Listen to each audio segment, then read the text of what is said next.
Hola, bienvenidos a Una Semana en el Mundo, el programa de France 24, en el que los periodistas son los invitados y con quienes conversamos de una manera más distensionada sobre algunos de los hechos más destacados de esta semana. Para conversar sobre los temas que hemos seleccionado para el día de hoy, está con nosotros Luciana Weiner. Ella es periodista de ADN 40, se conecta desde la Ciudad de México. Luciana, bienvenida al programa y ¿qué tal termina usted su semana? Santiago, colegas, qué gusto saludarlos y compartir este espacio con ustedes. Bueno, una semana atareada aquí en México, la verdad, bastantes temas, sobre todo el Poder Judicial, pero ahí vamos, ahí vamos. Y desde México nos vamos hasta Berlín, en Alemania. Allí se conecta Javier Arguedas, periodista y presentador de noticias de Deutsche Welle en español. Javier, bienvenido, un gusto como siempre tenerlo en el programa. ¿Y qué tal termina usted su semana allí en Alemania? Pues parecido, ha sido una semana por supuesto ajetreada, aunque ahora uno tiene la sensación de que todas las semanas son ajetreadas. Aquí tenemos una pequeña esperanza porque parece que por fin llega ya la primavera con temperaturas cálidas, algo que aquí en Berlín hemos estado esperando desde hace meses, así que siempre hay que quedarse con lo bueno. Merecidas esas buenas temperaturas allí en la capital alemana. Y aquí en el estudio de France 24 nos acompaña Carlos Eduardo Sánchez, periodista venezolano, director y presentador del programa La Mañana del canal NTN 24. Carlos, bienvenido aquí a Una Semana en el Mundo. ¿Y qué tal termina usted su semana? Santiago, qué gusto, gracias por la invitación. Bueno, una semana muy noticiosa de este lado del mundo, reuniones de presidentes que marcan la agenda informativa que están ocurriendo en estos últimos días y por supuesto una agenda política movida entre Colombia, Venezuela, todo este conflicto, la crisis venezolana, y hemos estado trabajando mucho, pero gracias por la invitación. Pues un gusto a los tres tenerlos aquí en el programa. Les recuerdo también a los televidentes que ustedes pueden acompañarnos a través de sus opiniones, comentarios y preguntas. Estamos en las redes sociales, nos encuentran como @France24-ES o guión al piso, @Santilogo, que es mi cuenta personal, y la etiqueta para que dejen los comentarios, numeral Una Semana en el Mundo F24, todo pegado, todo junto. Déjenos sus comentarios y sus preguntas. Entramos en materia, comenzamos en el continente africano porque nos tomó por sorpresa en la mayoría de las redacciones, ya lo compartiremos con los invitados.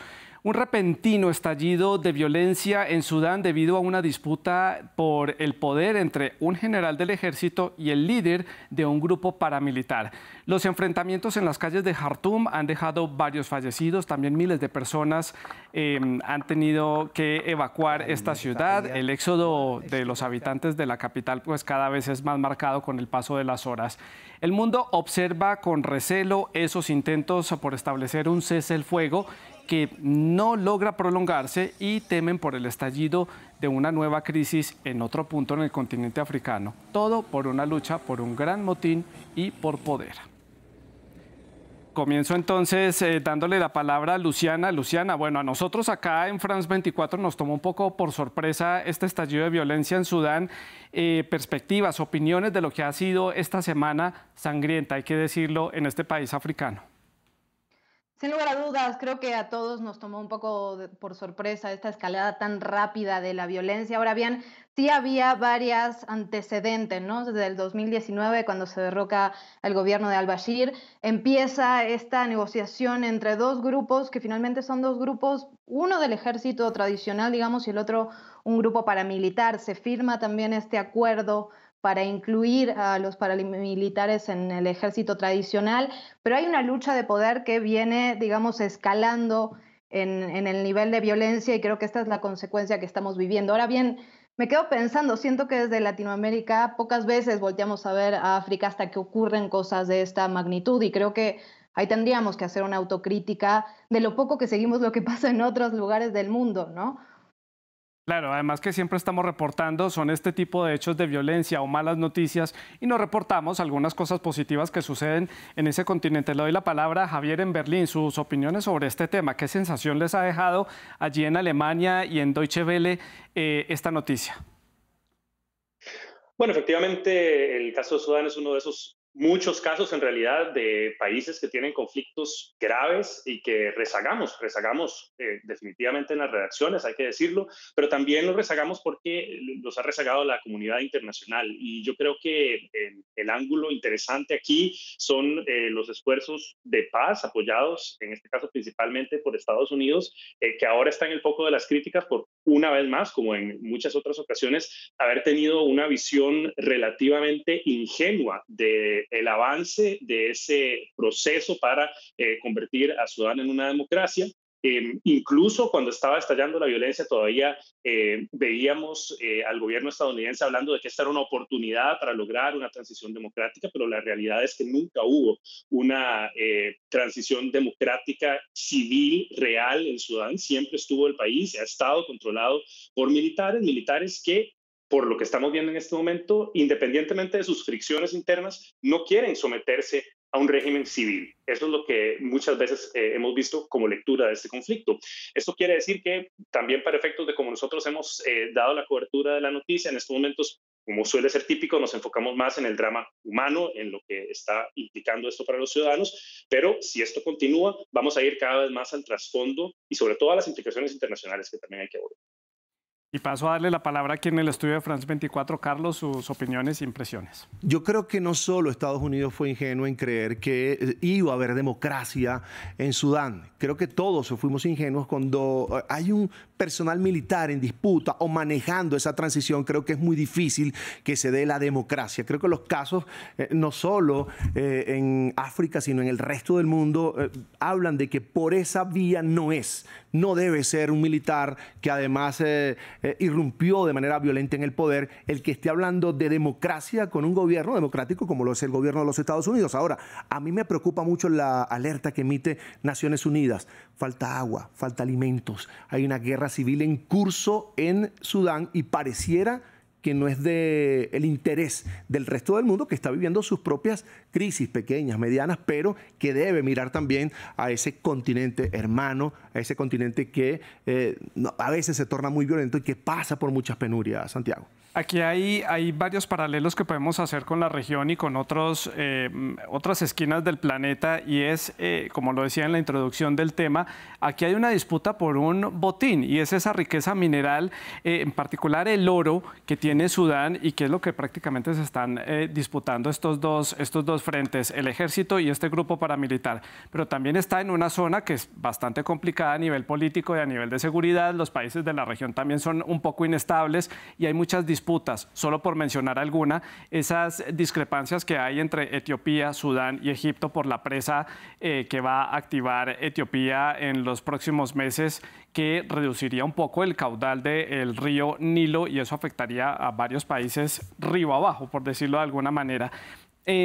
¿Ustedes creen que esto va a empezar a escalar? ¿Qué análisis se puede hacer desde la perspectiva periodística, que esto va a escalar poco a poco y nos va a tener no solamente esta semana, sino los próximos días titulando en nuestros medios, comentando y analizando sobre la situación en Sudán, que es un país con un historial de violencia bastante largo? Hago la ronda a la inversa, le pregunto a Carlos por acá.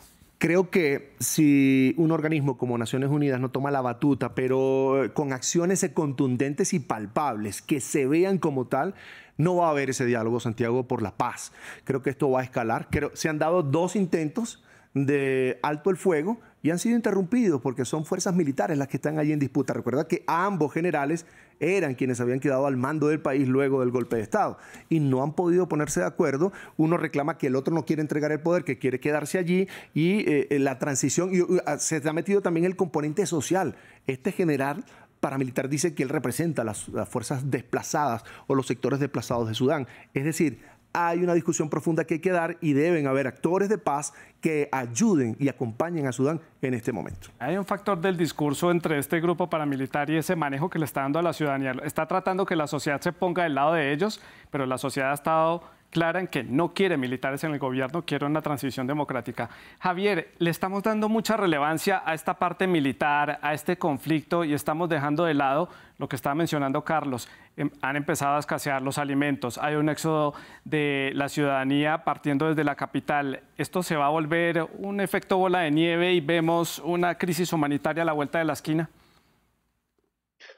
Sí, efectivamente, creo que ese es el escenario más probable, sobre todo teniendo en cuenta que ya Sudán tenía problemas humanitarios graves antes de que esto estallara. Nosotros, por ejemplo, aquí hemos hemos seguido las intervenciones de una de las personas que más aparece en los medios de comunicación públicos de Alemania, que es la representante de la organización Save the Children, que tiene un hijo y ya nos dijo que prácticamente quiere abandonar el país. Está viendo a ver más bien cómo ya el ejército alemán trató de evacuar a algunos de los ciudadanos alemanes del país, tuvo que interrumpir, por cierto, esa misión de evacuación, pero lógicamente en el momento en el que las instancias que pueden servir como puente para la ayuda que requieren las personas abandonan el país, lógicamente la situación para las personas se deteriora, y lo que cuentan en estos momentos civiles en Sudán es que hay una situación de absoluta incertidumbre porque no saben si, por ejemplo, si dejan de escuchar bombardeos, si es que hubo un cese el fuego o no, no saben si esto se va a prolongar o no,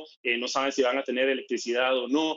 Entonces, yo creo que eso dificulta muchísimo hacer alguna proyección optimista de cómo se va a desarrollar la situación. Luciana, en México, ya le doy la palabra. Quiero preguntarle a Javier en Berlín. Le preguntaba por el manejo que se le ha dado periodísticamente el tema allí en la cadena para la que él trabaja, pero a nivel de la Unión Europea, ¿hay interés por este tema, teniendo Europa otros frentes humanitarios y de guerra abiertos, digámoslo así? Está Ucrania, está la crisis migratoria que pues, persiste y se incrementa ahora con la llegada de las buenas temperaturas y el verano allí en el Mediterráneo, pero este tema tiene importancia en Bruselas, tiene importancia en la Unión Europea de peso.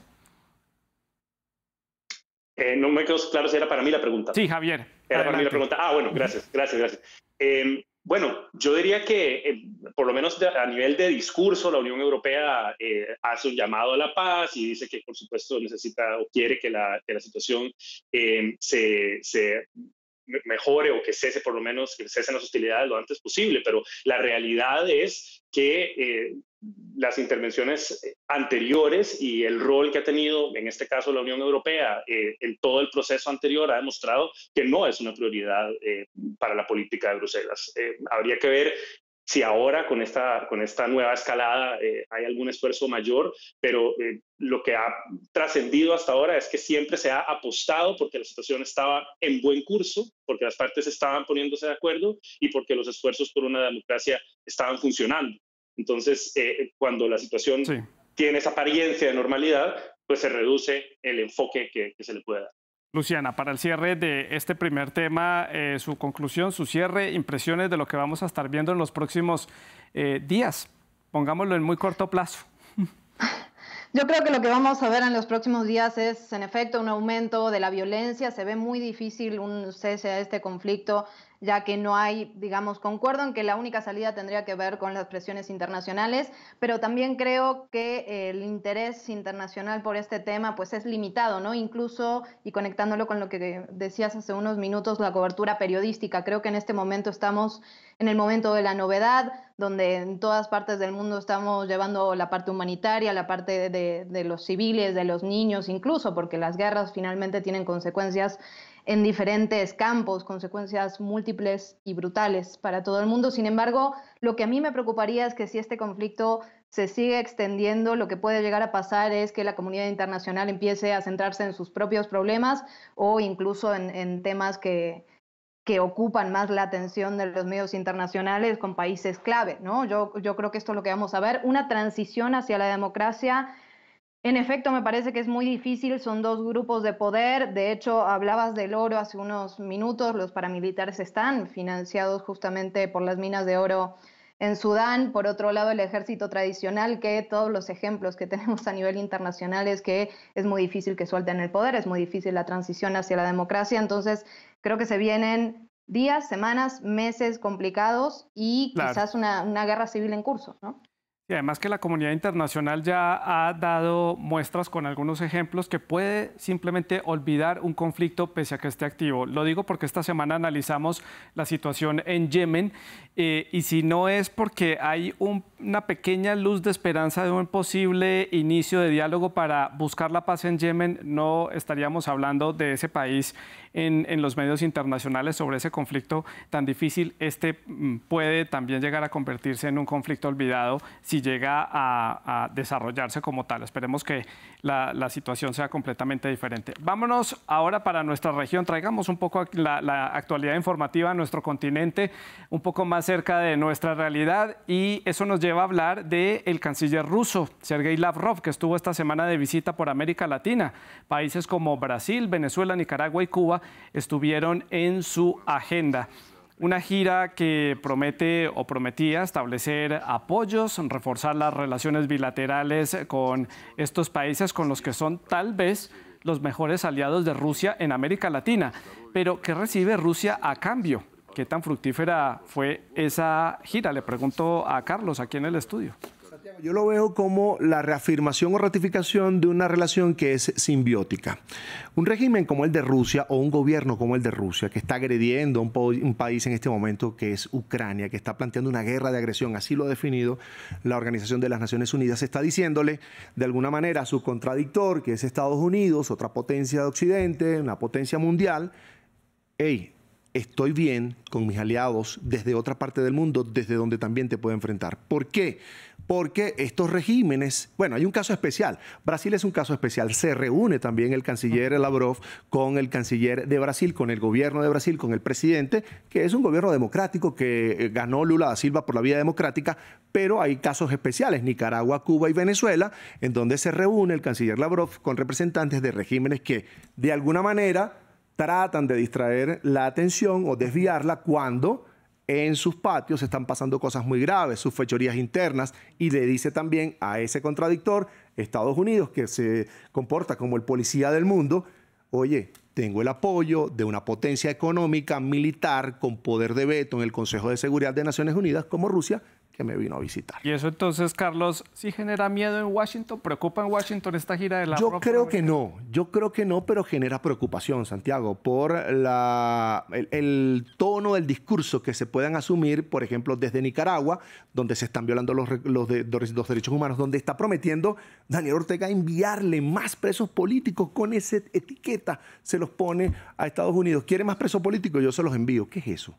El mundo va a callar frente a ese tipo de situaciones. Es por la subida del tono y la envalentonada que toman estos tres regímenes de la región con la visita del gobierno ruso, en representación, por supuesto, de su canciller, Sergei Lavrov. Y Luciana, su opinión, esta visita de Lavrov a América Latina, ¿qué recibe Rusia aquí a cambio? Pues yo creo que lo que está buscando Rusia es apoyo diplomático por un lado y por otro lado afianzar relaciones comerciales después de todo lo que ocurrió a partir de la invasión. Ahora bien, a mí lo que me parece interesante es el caso de Brasil, ¿no? Me parece que Lula da Silva hace una apuesta bastante arriesgada porque además empieza con esa reunión y ya hubo reacciones por parte de la Unión Europea, por parte de Estados Unidos. Me parece que el tema de Brasil y de Lula da Silva es un Lula da Silva buscando un liderazgo regional. No es la primera vez que lo hace, tiene una carrera muy amplia y ahí es donde yo pondría el acento, ¿no? Y ese es el caso que a mí me parece interesante, como Lula da Silva recibe a Lavrov y le manda un mensaje a Estados Unidos. Y fuera de eso, Estados Unidos también ya le hizo advertencias a Brasil. Bájale un poco el tono, Brasilia, tranquilo, vamos con calma. Entendemos esa diplomacia y esa política exterior brasileña multipolar, amigo de todos, pero con calma. Ese fue el mensaje de la Casa Blanca. Javier, las perspectivas y la opinión desde allí, desde Europa, ¿cómo se ve esta visita desde el otro lado del Atlántico? Bueno, lo que queda bastante claro es que Rusia se afianza de cualquier apoyo internacional que pueda tener, y en América Latina tiene pues estos gobiernos que o son aliados directamente o no han condenado la guerra en Ucrania directamente, ¿verdad? Entonces, por una parte, estamos hablando de posibles votos en votaciones, por más simbólicas que sean, en Naciones Unidas, con países que o se han abstenido o han votado en contra de resoluciones que condenaban a Rusia. Por supuesto que Rusia quiere asegurarse de que los pocos países que han ido por esta vía continúen por esa vía, y efectivamente, como ya lo han mencionado, por supuesto el caso de Brasil es un caso muy particular. Yo creo que esa es una lectura muy interesante, sobre todo desde aquí de Europa, donde se tiende mucho a romantizar, o se tendía, podríamos decir incluso ya, a romantizar la figura de Luis Ignacio Lula da Silva, como sobre todo en la prensa, digamos que tiende más hacia la izquierda, que dice bueno, finalmente volvió un gobierno democrático, un gobierno comprometido con el medio ambiente, se ponía un poco como una figura de héroe que además había resistido los intentos por eliminarlo de la esfera política, digamos, y ahora resulta que está de facto, por lo menos a la lectura de Europa, alineado con Rusia, alineado con China, en una retórica abiertamente antiestadounidense. Yo creo que lo interesante aquí es que uno puede observar que lo que une a estos países es esa retórica antiestadounidense, más allá de que tengan realmente tal vez valores tan comunes con Rusia o modelos de gobierno similares a los de Rusia. Yo creo que eso también es algo importante. Carlos, Luciana, pero ustedes lo ven así tan antiestadounidense porque Lula también ya estuvo en Estados Unidos, Carlos. No, y rectificó. Al final del camino tuvo obligado por declaraciones del Departamento de Estado, por altos voceros del gobierno de Estados Unidos y por la opinión pública que decir que condenaba la agresión de Rusia contra Ucrania. No lo había dicho, de hecho había dicho no voy a enviar municiones que se producen en Brasil para que Ucrania se defienda. Ando buscando un grupo de amigos de países aliados que podamos ofrecerle una alternativa de paz, pero tuvo que rectificar de alguna manera o poner el resaltador en esa etiqueta de que Rusia sí está agrediendo a Ucrania. Luciana, usted que fue la que trajo el tema de Brasil a la mesa, no sé si a usted le ha llamado la atención la fuerza con la que Brasil está en la escena internacional en este momento. Lula da Silva está determinado a hacer de Brasil un nuevo actor internacional. Lo vimos en China, el canciller alemán de visita en Brasil, gira por los países del Mercosur, Estados Unidos, ahora Rusia. Esto promete por lo menos catapultar otra vez a Brasil para ser un país de importancia internacional. ¿Cómo lo ve? Sí, yo creo que Lula da Silva, sin lugar a dudas, está buscando ese liderazgo en la región, sobre todo en Latinoamérica, de los países que son o se autodenominan, digamos, ya lo podemos discutir a profundidad, pero de izquierda, ¿no? Es cierto que tuvo que matizar su discurso, incluso salió su asesor político Amorim a dar algunas entrevistas ahí matizando un poco lo que se había dicho. Yo no creo que es una... A ver, yo creo que vivo en México, trabajo en México, pero soy argentina y creo que la narrativa antiestadounidense es algo que en Sudamérica, digamos, llama mucho la atención, que es bastante popular y que permea un poco en el ánimo social, y creo que esto lo utiliza muy bien Lula da Silva. Ahora, no se va a enfrentar directamente a Estados Unidos porque también es una persona muy inteligente, ¿no? Pero, digamos, sí creo que de alguna manera esa narrativa puede permear en el ánimo social, puede permear en la sociedad y en la gente que lo sigue, ¿no? Hace muchos años, por cierto. Sí, y ya veremos estas relaciones que se han empezado a trazar aquí en América Latina, cómo terminan una vez termine la guerra en Ucrania, porque aquí ha habido coqueteos de todos lados. Miren esa propuesta que hizo Brasil diciendo que, bueno, que el plan de paz para Ucrania pasaba por Kiev cediendo por completo la península de Crimea a Rusia, y esto obviamente en Kiev y al presidente Zelensky no le gustó mucho. Les propongo que cerremos el tema de Lavrov y su gira por América Latina en este punto, porque tenemos que pasar a otro tema que también tiene mucho de dónde cortar, y es porque a lo largo de esta semana hubo mucha expectativa por esa visita del presidente de Colombia, Gustavo Petro, a Estados Unidos, en donde se reunió con el presidente Joe Biden. El encuentro estuvo marcado por diferentes temas, como la búsqueda de fondos para poner en marcha o fortalecer esa implementación del acuerdo de paz con las FARC, un acuerdo que fue firmado en el año 2016. También reforzar, por supuesto, esas relaciones comerciales y políticas entre los dos países, promover la paz total, que es el proyecto de bandera del presidente Petro. Y también pues hubo espacio para hablar de Venezuela. Ya le voy a dar la palabra a Carlos, que sé que quiere hablar de este tema. La lucha contra el narcotráfico, que también es otro tema abanderado del presidente colombiano. Te doy la palabra, Carlos. Santiago, todos los temas, aparte del de Venezuela, son los temas normales que un presidente debe tocar en una visita de este nivel con el presidente de la primera potencia del mundo, si es que se considera Estados Unidos así. Colombia, de alguna manera, esté Petro o no, esté a la izquierda o la derecha en el poder, tiene una buena relación con los Estados Unidos. El tema del apoyo creo que se va a mantener, pero lo complicado está en lo que fue a ser agenda oculta o media el gobierno o el presidente Gustavo Petro, el gobierno de Colombia, que es hablar con el presidente Joe Biden para retirar sanciones, que hay que decirlo, no son sanciones contra Venezuela como país, sino sanciones contra empresas creadas por colaboradores del régimen, un régimen que está siendo investigado por la Corte Penal Internacional por crímenes de lesa humanidad, donde muere gente en mazmorras, en cárceles subterráneas, donde no hay respeto por los derechos humanos, donde se persigue. Hay más de 280 presos políticos en Venezuela. El mundo creo que se está acostumbrando a vivir con una guerra en Ucrania de agresión y de invasión por parte de Rusia, con una cantidad de presos políticos en Nicaragua, un país de Centroamérica que probablemente no le preocupa a muchos países del mundo, a muchos gobiernos o a la gente como tal, y una cantidad de presos políticos en Venezuela. Ahora, ¿será capaz el presidente Gustavo Petro de ahondar en esa propuesta de salida a la crisis en Venezuela, que no tiene solo un actor, que es Nicolás Maduro, y el segundo actor es Estados Unidos como sancionador? Tiene una cantidad de millones, 7 millones de venezolanos que están por fuera hoy porque huyeron de una crisis. Esa es una realidad. ¿Será capaz el presidente Petro de mirar toda la crisis al 100% o solo la parte de un gobierno o de un régimen que le es afín ideológicamente? Ahí está la clave, Santiago. Eso llama mucho la atención, Luciana, ese papel que ha asumido Gustavo Petro de abanderado, esta crisis venezolana, de la imagen venezolana en el exterior. Si el expresidente colombiano Iván Duque era el abanderado en promover todos estos cierres diplomáticos y económicos a Venezuela, Petro tomó la bandera completamente en el sentido contrario.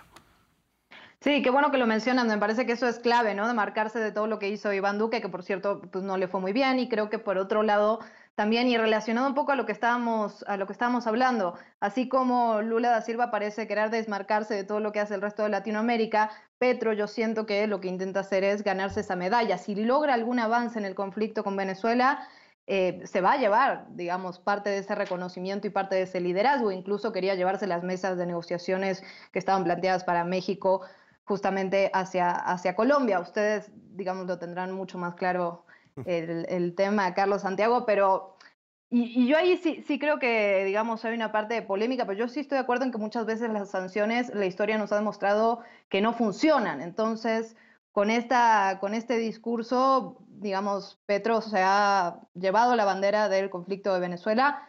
No creo que tenga muchos avances, pero creo que si los tiene puede ser un botín político muy, pero muy interesante. Muy interesante. Javier, su opinión sobre este tema. Bueno, yo creo que es natural que Colombia, en este caso Gustavo Petro, sea quien maneje estos temas en el escenario internacional, porque es el país vecino, porque no le conviene, obviamente, que haya ni fricciones ni problemas con su país vecino. Y sin embargo, yo creo que lo que siempre llama la atención en el caso de Gustavo Petro, por lo menos desde la perspectiva que uno tiene aquí, es que pone metas sumamente altas, sumamente ambiciosas.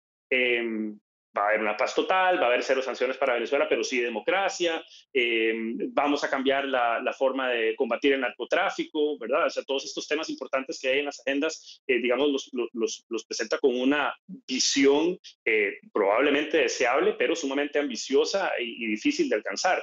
Y ahí lo que creo que habría que ver es cuál va a ser la reacción específica de Washington en cuanto a acciones, siendo que en realidad no me da la impresión de que América Latina en términos generales sea la prioridad 1 del gobierno de Joe Biden, y siendo que hay otros temas en los que se pueden conseguir avances muy palpables, que tal vez son más del interés de la administración Biden, como por ejemplo el tema de la lucha contra el cambio climático. Así que no me sorprendería si de lo que resulta de todo esto es más acción en esos aspectos y en esos ámbitos que, por ejemplo, en el tema del narcotráfico o en el tema de las sanciones no contra Venezuela, pero contra todos los venezolanos. Coincido, Javier, en esa pregunta, en tenerla sobre la mesa, y es que tanta sintonía hay en los intereses de Washington y en los intereses de Bogotá. Y otra cosa que rescato, Javier, Luciana y Carlos, es que a pesar de este cambio político que ha tenido Colombia con la administración Petro, Colombia y este presidente siguen viendo a Estados Unidos como un aliado importante. No fue un país que entró a atacar la administración y a la Casa Blanca, sino que pese a las diferencias políticas y a tener algunos temas en común, es necesario seguir conversando con Washington, así se esté de acuerdo o no en algunos puntos.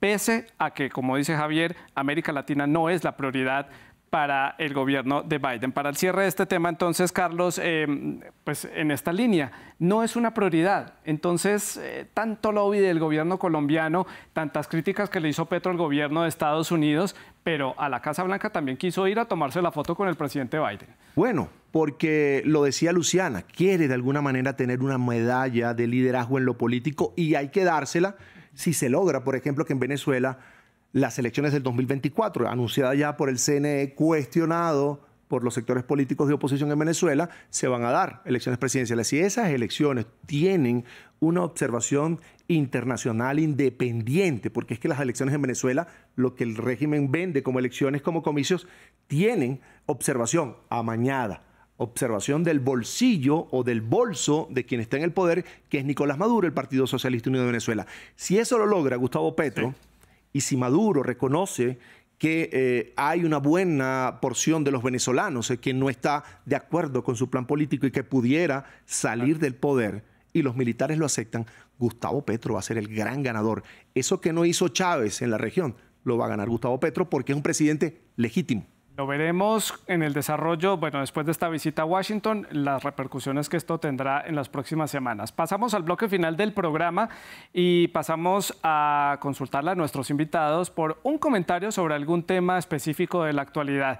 En este segmento, pues, es una ronda rápida sobre algunos de los temas que les voy a plantear y les propongo un tema de agenda de France 24, dado que hoy hemos estado presentando y destacando a lo largo de la programación a través de reportajes e informes la situación de las mujeres en Afganistán, completamente relegadas socialmente, apartadas de la formación académica y de la vida social. Comienzo preguntándole a la invitada de este programa de hoy, a Luciana en México, situación de las mujeres en Afganistán. Un comentario. Absolutamente brutal. Creo que lo que hemos visto desde que los talibanes tomaron el poder es como los derechos de las mujeres se han ido socavando cada vez más. Y esto tiene repercusiones en otros ámbitos, ¿no? El PNUD de Naciones Unidas sacó un informe hace poco de cómo ha disminuido la producción económica en Afganistán, casi un 20% desde que los talibanes asumieron el poder. Es decir, que las mujeres tenemos un lugar muy importante en la producción económica de los países. Obviamente no es la única causa, pero sí una de ellas. Y por otro lado, rapidísimo, pero no puedo dejar de pensar, y lo que estamos viendo también en Estados Unidos, de cómo los derechos conquistados de nosotras las mujeres muchas veces pueden ser echados para atrás en un segundo. Javier, su comentario. Bueno, yo quisiera sacar dos ideas brevemente. La primera es que hay que considerar que la situación de las mujeres, a pesar de que el lente, sobre todo de Occidente, siempre tiende a contar esta historia de que estaban reprimidas, luego vino, digamos, el cambio en el régimen y tuvieron un montón de conquistas y luego ahora se las están quitando. Es válido definitivamente para la capital, pero no necesariamente para las zonas rurales, donde muchas veces continuaron bajo el dominio talibán, y en ese sentido no es en todo el país que han existido estas conquistas y no es en todo el país donde hubo cambios drásticos, y esto lo dice sobre todo también la encargada principal del servicio afgano de Deutsche Welle, no es idea mía. Y el otro aspecto a considerar es que a la hora de ver cómo se puede solucionar esta situación, cómo se puede ayudar a las mujeres en Afganistán, hay que considerar también, y esto es polémico, pero es cierto también, que hay mujeres que han abrazado ese concepto de vida, que ahora viven en paz y ya no en guerra, y que de hecho están satisfechas con la situación que existe actualmente. Claro. En esos aspectos debería enfocarse en ayuda y entender esa diferencia también. Importante esa aclaración, esa perspectiva de Javier desde la ciudad de Berlín. Carlos, para el cierre de este comentario. Yo sí lamento que haya un retroceso en las conquistas de las mujeres en Afganistán, como lo decía Luciana. Lo lamento mucho, que no hayan oportunidad de estudio secundario y de universidad para una mujer impacta en el desarrollo de un país y eso se está viendo ya en Afganistán con la llegada del talibán al poder. Ese es el resultado. Hay que darle a la mujer su lugar en la sociedad y respetarlas además. Y entendiendo el contexto cultural en el que está esa sociedad. Santiago, sí, respetando el tema religioso, claro, que es lo que prevalece también allí. Debe haber cabida para esa libertad mínima, bien merecida de la mujer en Afganistán. Otro comentario para el cierre, porque comenzó la Filbo, que es la Feria Internacional del Libro de Bogotá. Allí está presente France 24 y yo quiero conocer los gustos literarios de nuestros invitados que están leyendo en este momento, qué libros nos recomiendan. Yo rápidamente les muestro qué estoy leyendo yo en este momento. Personalidad de Poder, aquí lo tengo en en mis manos. Recién lo comencé a leer y es un perfil sobre cómo se construyó Europa a nivel político en el siglo XX y habla de personajes como Lenin, Stalin, Mussolini, Margaret Thatcher, cómo construyeron su poder a partir de su personalidad. Y rápidamente una novela de historia rusa, Las brujas de San Petersburgo. Habla de dos princesas montenegrinas muy cercanas al zar Nicolás, que fueron conocidas en la historia por haber sido las que llevaron a Grigori Rasputin al Palacio de Invierno en San Petersburgo. Sabemos lo que desencadenó este personaje en la historia de Rusia. Rápidamente, Luciana, ¿qué está leyendo o qué nos recomienda? Yo estos últimos años he estado leyendo a muchas mujeres, la verdad. El mal de la taiga lo acabo de terminar, de Cristina Rivera Garza, es maravilloso. Es una novela de una investigadora que la mandan a la selva. También estuve leyendo unas crónicas Mejor que la ficción, está compilado por Jorge Carrión. Son pequeñas crónicas de cronistas de todo el mundo, interesantísimo también, muy recomendado. Buena recomendación. Carlos, sus libros. Yo me fui a la biblioteca muy viejita de mi papá, que en paz descanse, está en el cielo, y me estoy leyendo porque mi hijo me ha pedido retomar lectura sobre la literatura de Gabo, de García Márquez, pero yo me fui a un autor venezolano. En eso estoy en este momento, una novela. Se llama Las lanzas coloradas, es de Arturo Uslar Pietri y narra en realismo mágico, que es muy interesante, un episodio cuando José Tomás Boves, que era un general realista, asoló el llano venezolano y me ha conectado con mis raíces 10 años después de estar viviendo fuera de Venezuela. Buena esa conexión. Y Javier, para el cierre, sus recomendados. Yo tengo un libro de Julie Tse, una autora alemana, es el libro más reciente que he leído, que se llama Año Nuevo, que también me fijé, también está en español. Es una autora que en este momento se está haciendo bastante alabada aquí en Alemania porque presenta una perspectiva muy real, digamos, de los sentimientos y del universo de sentimientos de las personas. Trata, digamos, un trauma de infancia en un viaje a Lanzarote, que es bastante interesante, recomendado. Y el otro libro no es nuevo, es del año 2015, me lo estoy leyendo ahora, se llama Narcoamérica y va tras el rastro de la cocaína en todo el continente americano. Sumamente interesante para entender los contextos y me sorprendió que empezaba justamente en Costa Rica, mi país. Bueno, pues ahí tienen ustedes variedad literaria. Hoy no terminamos con temas de agenda y editoriales para la próxima semana, sino con estos recomendados de lectura. Gracias a ustedes por haber estado con nosotros. Carlos, Javier, Luciana, muchas gracias por haber estado con nosotros aquí en el programa. Ustedes pueden seguir dejando los comentarios a través de las redes sociales. Sigan con France 24.